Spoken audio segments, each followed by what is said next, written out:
Ryan Gravenberch, Liverpool's holding midfielder, has become the backbone of Arne Slot's tactical revolution. Without him, this team could easily fall apart. But here's the thing. When Liverpool signed him, they never intended for him to play as a number 6. He hadn't shown the qualities he's displaying now, and at first, he looked like another transfer gamble that didn't pay off. So how did he go from being a struggling signing to Liverpool's key man? And could there be even more to come? Liverpool fans will certainly hope so, especially now that he's thriving in a role no one expected.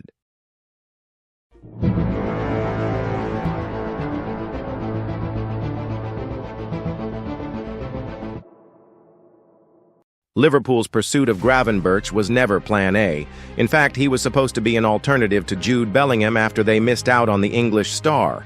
Twice. First, when Bellingham was at Birmingham, his family chose for him to stay. Then, in 2023, Liverpool went after him again.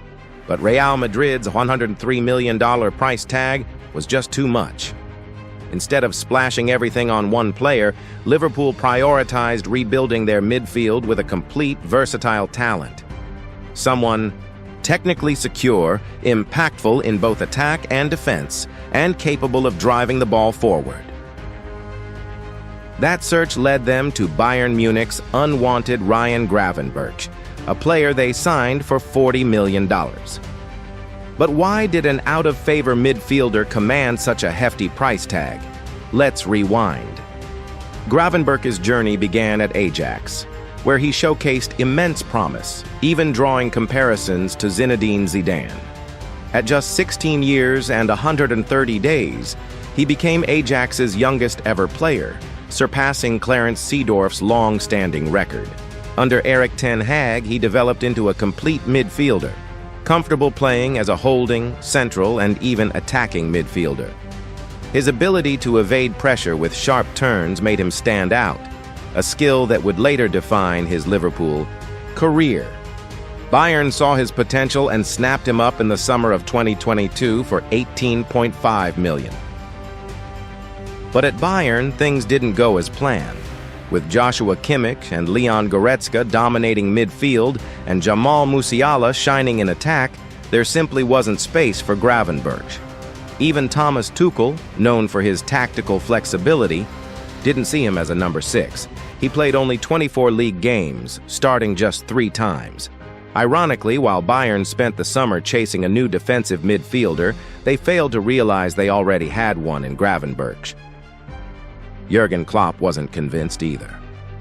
After Liverpool signed him in 2023, he struggled in his first season, making just 12 league starts and 14 substitute appearances.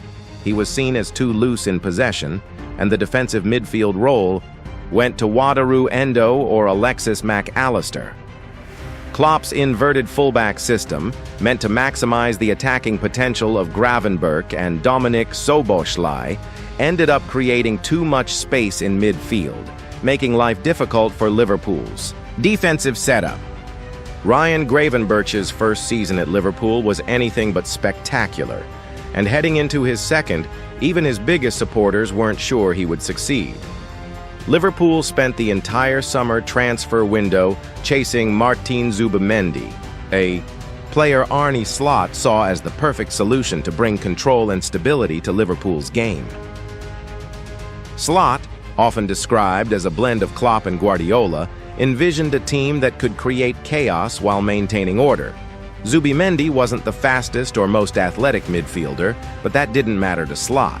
He didn't see ball winning as the most important trait for a defensive midfielder, something that led him to overlook the more combative Stefan Bajcetic, who was eventually loaned out.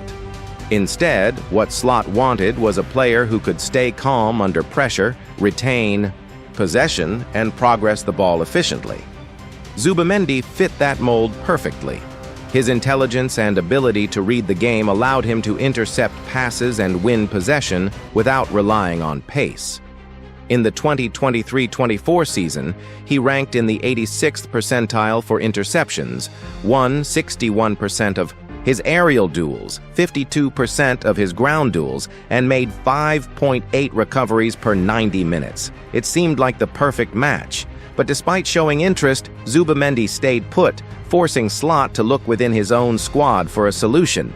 And that's when he turned to Ryan Gravenberch. Slot had first-hand experience with Gravenberch from his time managing in the Dutch league. He knew the player's versatility and believed there was untapped potential waiting to be unlocked. During preseason, he challenged Gravenberch, not just to be a box-to-box midfielder, but to try his hand at the holding role. Defensively, it was a major adjustment, but Slot was determined to make it work.